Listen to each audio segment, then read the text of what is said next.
আসসালামু আলাইকুম বন্ধুরা। আজকে ঘুরতে ঘুরতে চলে আসছি রাজধানীর যে সাভার এলাকার যে ডিঙ্গি রয়েছে সেই ডিঙ্গি এলাকায় ঘুরতে এসেছি। এখানে কিন্তু চতুর্দিকে কিন্তু বাহারি রঙের কৃষি দেখা যাচ্ছে।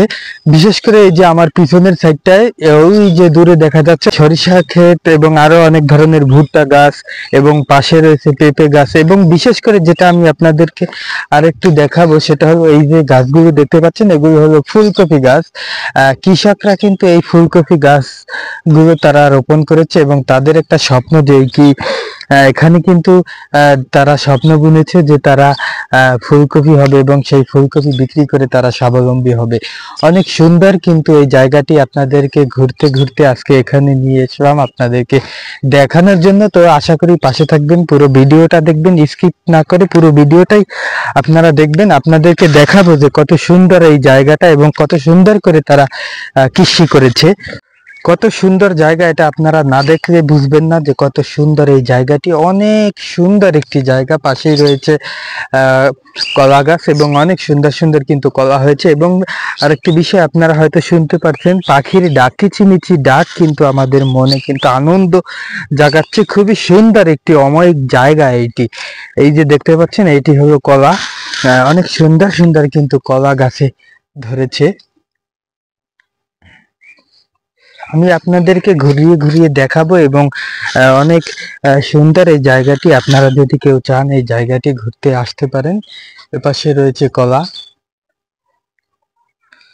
আসলে এখন টাইমটা হলো দুপুর টাইম, 2:30 বাজে, দুপুর 2:30 বাজে, যে কারণে কিন্তু একটু ঘোলাসে দেখা যাচ্ছে কারণ রৌদ্র রয়েছে। আমরা হয়তো বিকেলে যদি আসতাম বা তাহলে কিন্তু আরো সুন্দর হতো। আপনাদেরকে ঘুরে দেখাবো এই যে গাছগুলো দেখতে পাচ্ছেন, এগুলো হলো ভুট্টা গাছ। এবং আরেকটু সামনে আপনাদেরকে গিয়ে দেখাবো এই যে কৃষিটা দেখতে পাচ্ছেন, এটা হলো ধনিয়া। ধনিয়া কিন্তু এই যে এখন ছোট ছোট, আসলে খুবই ছোট ছোট এই যে ধনিয়াগুলো, এগুলো খুবই ছোট ছোট। এগুলো কিন্তু বড় হলে পরে এই যে মাঠটা দেখতে পাচ্ছেন সবুজ সবুজ ছায়ায় কিন্তু মাঠটা ভরে যাবে, অনেক ভালো লাগবে দেখতে, খুবই সুন্দর লাগবে আরো দেখতে। এমনিতেই জায়গাটি অনেক সুন্দর কিন্তু আরো সুন্দর লাগবে জায়গাটি দেখতে। এবং এই যে পাশেই আমি কিন্তু আপনাদেরকে নিয়ে এসেছি সরিষা ক্ষেত এবং এখানে কিন্তু আরো কিন্তু যে গাছগুলো দেখতে পাচ্ছেন এগুলো হলো শালগম গাছ এটা, এবং ধনিয়া গাছ। এখানে কিন্তু আরো ধনিয়া আছে এবং এই যে দেখতে পাচ্ছেন পেঁপে গাছ, কত সুন্দর কিন্তু পেঁপে গাছে কিন্তু পেঁপে ধরেছে, এই যে দেখতে পাচ্ছেন। ওই পাশেই কিন্তু দেখা যাচ্ছে যে লাল শাক কিন্তু হয়েছে।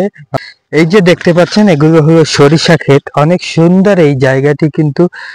আসলে আপনারা না দেখলে মিস করবেন যে কত সুন্দর কিন্তু এই সরিষা ক্ষেতগুলো। এবং এই যে দেখেন পেঁপে গুলো দেখলে পরাণ জুড়িয়ে যায়, কত সুন্দর পেঁপে কিন্তু খেতে ধরেছে, গাছে হয়েছে। রোদ্রের কারণে একটু ঘোলাসে দেখা যাচ্ছে কিন্তু তারপরেও কিন্তু অনেক সুন্দর জায়গা এটি। ঘুরতে ঘুরতে এসেছি ঠিকই, কিন্তু যেতে কিন্তু কিছুতেই এখান থেকে মনে চাচ্ছে না, কারণ এত সুন্দর জায়গা থেকে কি কারো যেতে মনে চায়? সবুজ ছায়ায় যেন চারদিক তলিয়ে গেছে, পেঁপে গাছে পেঁপে, নিচে রয়েছে ধনিয়া পাতা, চারোদিকে শুধু সুন্দর আর সুন্দর। এইদিকে গাছ ঝুড়ে হয়েছে, কাঁচা কাঁচা কলা ঝুলছে, যে কলাগুলো হলো সবরি কলা, এবং পাশেই পেঁপে। মানে অনেক সুন্দর এই জায়গাগুলো। এই যে নিচে দেখতে পাচ্ছেন এগুলো হলো ফুলকপি গাছ। মানে ফুলকপি গাছগুলো দেখলে বেশি সবচেয়ে সুন্দর লাগে এই ফুলকপি গাছগুলো। এবং চারো পাঁচটা রয়েছে এত সুন্দর করে সাজানো যে মনে হচ্ছে আমি কোনো গ্রামের বাড়িতে এসেছি। মানে এখানকায় আসার পরে আমার কিছুতেই মনে চাচ্ছে না যে আমি এখান থেকে ফিরে চলে যাই।